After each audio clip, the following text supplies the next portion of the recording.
नमस्कार। मैं आपका अपना ब्रजकिशोर तिवारी। आज इस वीडियो के माध्यम से हम उस पूना की दुखद दुर्घटना के बारे में बात करेंगे जिसमें जबलपुर के एक युवक और युवती की कार एक्सीडेंट में मौत हो गई। ये घटना 19 तारीख की है।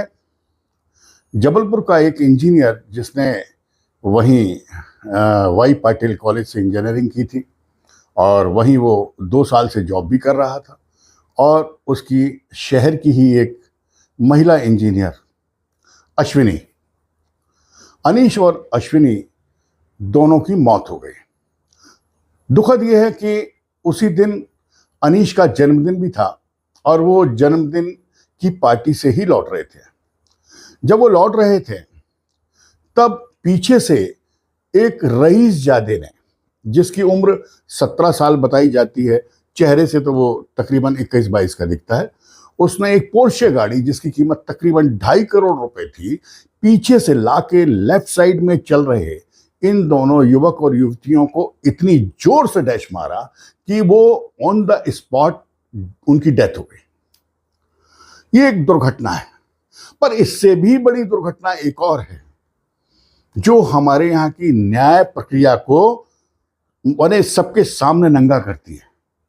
किस तरीके से न्यायालय और न्यायाधीश इन लोगों ने आम जनता को मूर्ख और रईसों की दुकानदारी संभाल रखी है, ये आपको देखने को इस घटना में मिलेगा।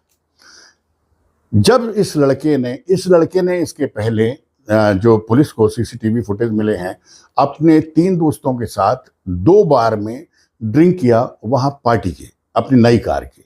फिर ये लेके तकरीबन 180-200 किलोमीटर प्रति घंटे की चाल से उस कार को सुनसान रास्ते में दौड़ा रहा था।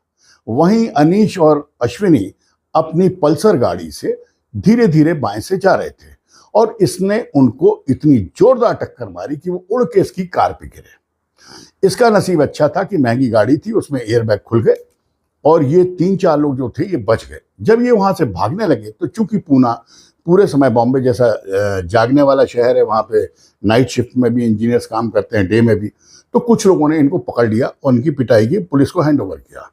यहाँ से कानून ने हम गरीबों की जो जान है उसके साथ खिलवाड़ करना शुरू किया। सुबह इसको 9 बजे अदालत ले जाया गया। अदालत ने कहा कि ये जुवेनाइल है, इसको आप जुवेनाइल कोर्ट ले जाओ। जुवेनाइल कोर्ट में 10 बजे ले जाया गया। वहाँ कोर्ट ने इसको 2 घंटे के अंदर सशर्त जमानत दे दी। 2 हत्याओं के माने जो कारक है उसको भी 2 घंटे में जमानत दे दी। और सजा क्या दी वो आप सुनेंगे तो हिंदुस्तान के न्याय प्रणाली पर आपको रोष आएगा, दुख होगा और लगेगा कि एक क्रांति की बहुत सख्त जरूरत है जिससे पूरे देश में न्याय प्रक्रिया को बदला जा सके। न्यायाधीश जो अब आप सोच लीजिए, जब सुप्रीम कोर्ट का जस्टिस एक कैदी को बुलाकर बोलता है कि हुजूर जमानत ले लीजिए, वो कहता है हमको जमानत नहीं चाहिए। वो कहता है अरे भाई एक एप्लीकेशन तो मूव कीजिए, मैं आपको जमानत देना चाहता हूं।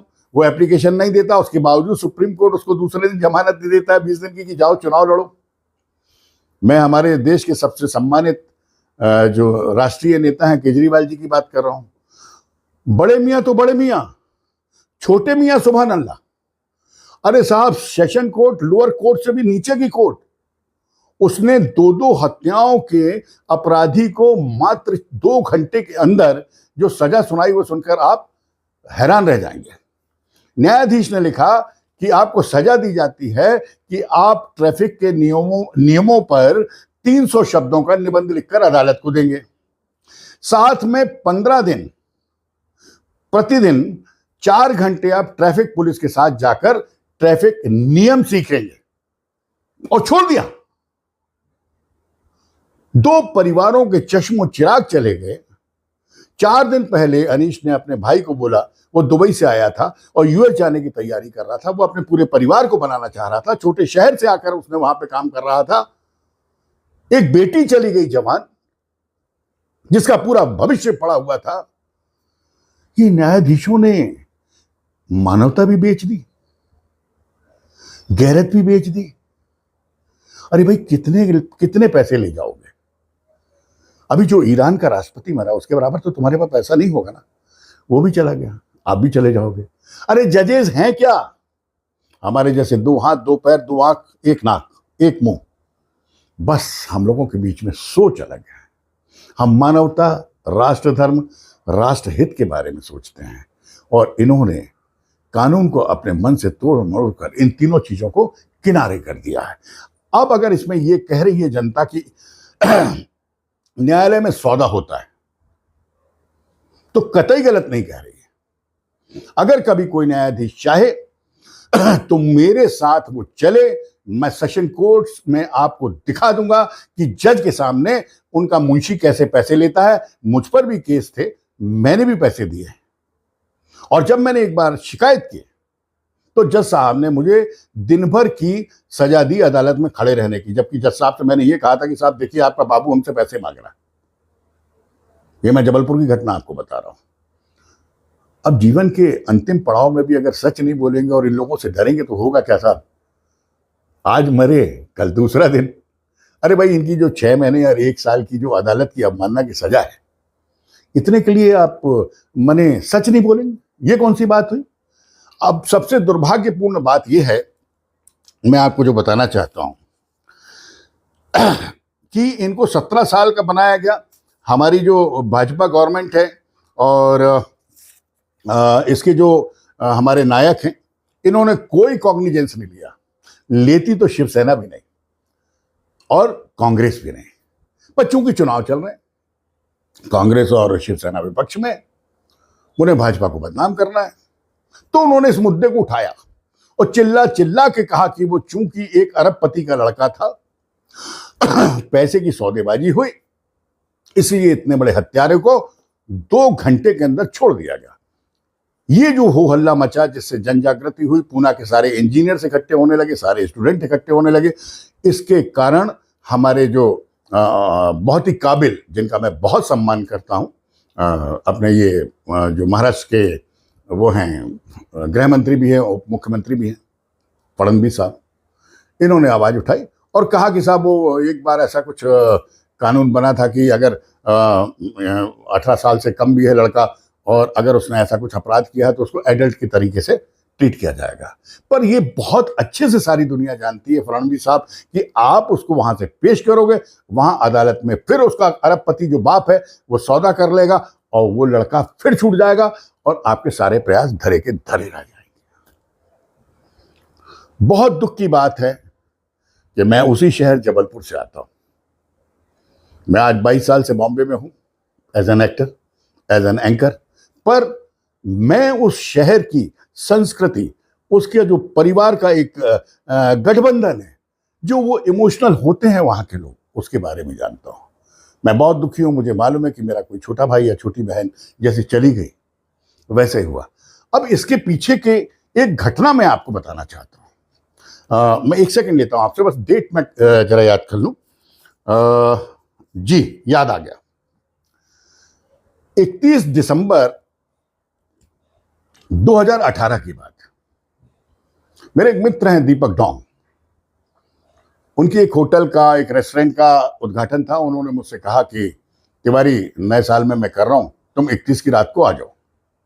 मैं 31 की रात को बॉम्बे से पूना गया।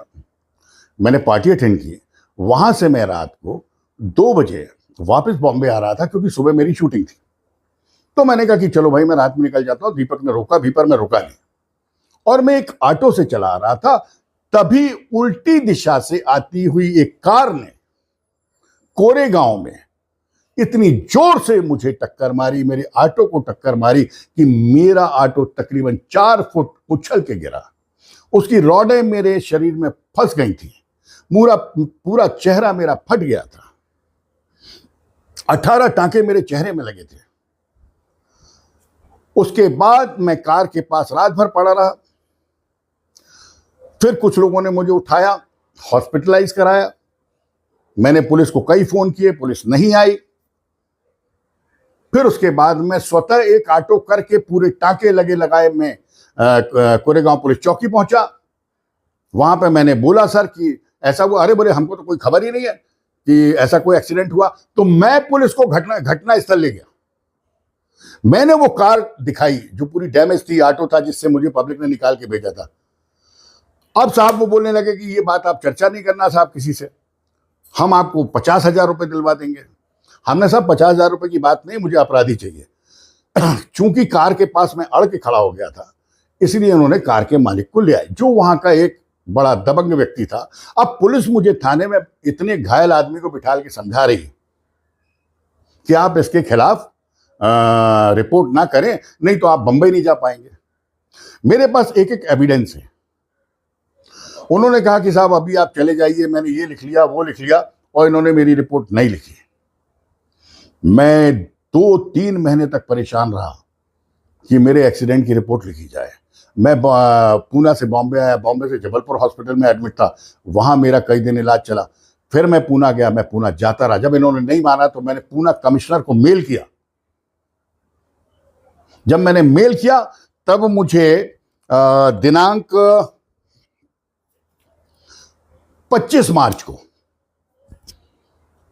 पुलिस कमिश्नर पूना की ओर से मैसेज आता है उनके ऑफिस से कि आप जाकर वहां जाके थानेदार से मिलें और अपनी रिपोर्ट दर्ज कराएं। क्या है, 3 महीने बाद मशक्कत करने के बाद मैं पूना पुलिस के पास जाता हूं, रिपोर्ट करता हूं। आगे की अभी और बहुत ही रोमांचक कहानी है, आप सुनेंगे तो हैरान रह जाएंगे। मैं वहां जाके रिपोर्ट कराता हूं और मुझे आश्वस्त किया जाता है कि आपके साथ कार्रवाई होगी। रिपोर्ट जो मैं लिखवाना चाहता हूं, मेरी जब एक्सीडेंट हुआ पुलिस नहीं आई, ये वो, तो इन्होंने बोला ये सब नहीं लिखेंगे, नहीं तो आपकी रिपोर्ट नहीं लिखेंगे। इन्होंने अपने मन से लिखा कि एक्सीडेंट हुआ, पुलिस आई, पुलिस ने ऐसा किया वैसे किया। और सुनिए साहब मजे की बात, इन्होंने कार तक जब्त नहीं की, जबकि कार वाला मुझे मार के डैश और कार से कूद के भाग गया था। वो 4 दोस्त थे, चारों के नाम अब पूना पुलिस के पास हैं, जो मेरी एफआईआर में भी है। इन्होंने सबको बनाया, सबको अपराधी बनाया। अब एक मजे की बात आपको बताएं साहब, सन 18 की बात है, 19, 20, 21, 22, 23, 24, 6 साल हो गए ये केस रजिस्टर्ड हुए। आज तक मुझे पूना पुलिस की तरफ से कॉल नहीं आया, ना कोई नोटिस आया कि आपको अपने केस में खड़े होना है, ना ही वहां की अदालत से आया। इससे आपने क्या समझा? इससे मैंने जो समझा मैं आपको बताता हूं। मेरी जगह नकली ब्रजकिशोर तिवारी पूना की अदालत में खड़ा करके पूना पुलिस ने पैसे लेके उससे और इस केस को रफा दफा कर दिया। आज 7 साल हो गए, मुझे एक नोटिस नहीं आया, और आज भी मैं एफआईआर रखे हुए याद कर रहा हूं कि कभी तो अदालत से या पुलिस से मुझे कॉल आएगा और मुझे न्याय मिलेगा। इन्होंने पहले ही हमको धमकी दे दी थी कि आप यहां कुछ नहीं कर सकते। यह है पूना पुलिस का कैरेक्टर 7 साल पहले का। और मैं इस वीडियो के मार्फत पुनः यह अपील करता हूं कमिश्नर साहब को कि इस वीडियो को देखें, और मुझे अगर झूठा साबित करना है तो मुझे बुलाएं। अगर मैं गलत हूं तो मुझे अरेस्ट करें किसी भी धारा में, और वरना उन लोगों को जो ब्रजकिशोर तिवारी बन के अदालत में खड़े हुए, वो हवलदार और वो एएसआई जिसने मुझे धमकी देके मेरी रिपोर्ट नहीं लिखी, और आज तक मैं न्याय के लिए तड़प रहा हूं। इसीलिए जब ये केस हुआ और इसमें जबलपुर और पूना दोनों नाम आए तो मेरा रोंगटे खड़े हो गए, क्योंकि ये मैं भोग चुका हूं।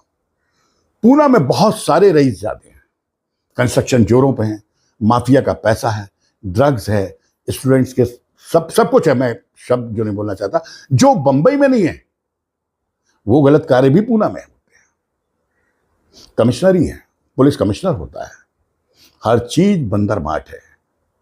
आप जैसे और मेरे जैसे गरीबों की कोई सुनने वाला नहीं है, ना ये अश्विनी और अनीश की कोई सुनने वाला है फ्यूचर में, ना कोई मेरी सुनने वाला है। शर्म आती है हमें, क्या बोलूं, जिस पार्टी को चाहता हूं उसी की सरकार है। यहां पे शायद मजबूर हो जाता हूं ये कहने के लिए कि सारे राजनेता मोदी को छोड़कर एक जैसे होते हैं। अगर मोदी नहीं होता तो भाजपा और कांग्रेस में अंतर कर पाना बहुत मुश्किल था। क्या इस वीडियो के माध्यम से कोई मेरे दुख को सॉल्व करने आएगा? शायद नहीं, क्योंकि वो व्यक्ति भी बिल्डर का आदमी था जिसने मुझे टक्कर मारी थी। उसने भी अपने लाखों देकर पुलिस के बारे नारे कर दिए होंगे। मैं तो ठीक हो गया साहब, मेरा जीवन बच गया, पर मेरे ये 2 छोटे भाई बहन चले गए। इसके बाद भी अगर पुलिस को शर्म आए कि उनके घर में भी बच्चे हैं, वो एक्सीडेंट से नहीं तो किसी अकाल कार्य से मरेंगे, अगर आप न्याय का साथ नहीं देंगे। बहुत दुख के साथ इस वीडियो को वाइंड अप कर रहा हूं। Shame on Poona police.